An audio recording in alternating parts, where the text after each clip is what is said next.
তে বন্ধু-বান্ধৱীসকল ইতিমধ্যে আপোনালোকে গম পাইছে যে আপোনালোকৰ কাৰণে এডিআৰই যি নেকি ৰিজাল্ট আছে সেইটো ইতিমধ্যে মুকলি কৰা হৈছে। এতিয়া আপোনালোকে যিসকল নেকি ইয়াতে পাছ কৰিছে সকলোকে মোৰ ফালৰ পৰা অভিনন্দন থাকিল। কিন্তু এতিয়া আপোনালোকৰ নেক্সট যি নেকি পৰ্যায় আছে সেইটো আপোনালোকৰ স্কিল টেষ্ট বা আপোনালোকৰ ভাইবা অনুষ্ঠিত কৰা হ'ব। এতিয়া আপোনালোকে যেহেতু সকলোৱে অপেক্ষা কৰি আছে যে স্কিল টেষ্ট বা ভাইবা কেতিয়া অনুষ্ঠিত কৰা হ'ব। এই ক্ষেত্ৰত আমাৰ এটা ফাইনেল ডেট আহি গৈছে। যেহেতু আপোনালোকে গম পাইছে আমাৰ সিএম ছাৰে ইতিমধ্যে যি নেকি ফাইনেল ডেট আছে সেইটো ডিক্লেয়াৰ কৰিছে যে আপোনালোকৰ স্কিল টেষ্ট বা ভাইবা টেষ্ট কেতিয়া অনুষ্ঠিত কৰা হ'ব।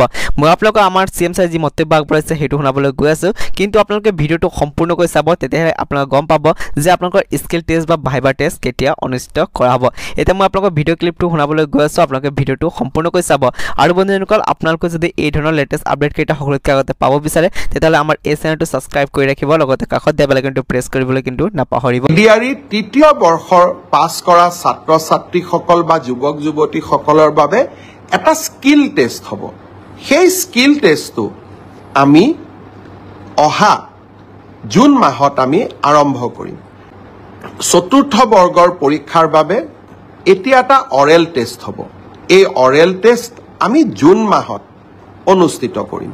তৃতীয় আৰু চতুৰ্থ শ্ৰেণীৰ ৰিজাল্ট দিয়াৰ পিছত সকলোৱে এটা কথা স্বীকাৰ কৰিছে যে এই ৰিজাল্ট মেৰিটৰ আধাৰত হৈছে, মেধাৰ ভিত্তিত হৈছে। আৰু সঁচাকৈ চৰকাৰী চাকৰি আমি মেধাৰ ভিত্তিত দিয়াৰ বাবে প্ৰতিশ্ৰুতিবদ্ধ। এতিয়া কোনোবাই মোক কৈছে মামা কাট অফ নম্বৰ বহুত হ'ল। কাট অফ নম্বৰটো চৰকাৰে নিয়ন্ত্ৰণ নকৰে। যদি ৩০০০ পোষ্ট থাকে আমি ২জন কৰি বা ৩জন কৰি উত্তীৰ্ণ প্ৰাৰ্থীক মাতো। ৩০০০ পূৰণ ২, ৩০০০ পূৰণ ৩, ৯০০০। মেৰিট মতে ৯০০০ নম্বৰটো আহি যোৱাৰ লগে লগে ৯০০০ নম্বৰ লাভ কৰা ব্যক্তিজনৰ যিটো নম্বৰ সেইটোৱে কাট অফলৈকে ৰূপান্তৰিত হয়। কাট অফ কোনেও বনাই নিদিয়ে। কাট অফ ছাত্ৰ ছাত্ৰীসকলৰ পৰীক্ষাৰ ফলাফলে নিৰ্ণয় কৰে। কোনোবাই যদি ভাবে যে কাট অফ বেছি হৈছে তাৰ মানে ইয়াকে বুজাব পাৰি যে সঁচাকৈয়ে এইবাৰ পৰীক্ষাৰ ফলাফল যোৱাবাৰতকৈ ভাল হৈছে।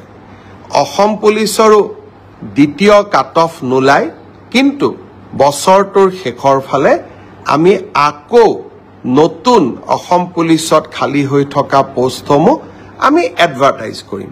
কোনোবাই যদি পোৱা নাই হতাশ হ'ব নালাগে, দৌৰৰ প্ৰেক্টিচ অব্যাহত ৰাখিব লাগে। এডিআৰই পৰীক্ষাৰ প্ৰসংগতে মই উল্লেখ কৰিব খুজিছো যে এডিআৰইৰ চতুৰ্থ বৰ্গৰ পৰীক্ষাৰ বাবে এতিয়া এটা অৰেল টেষ্ট হ'ব। এই অৰেল টেষ্ট আমি জুন মাহত অনুষ্ঠিত কৰিম।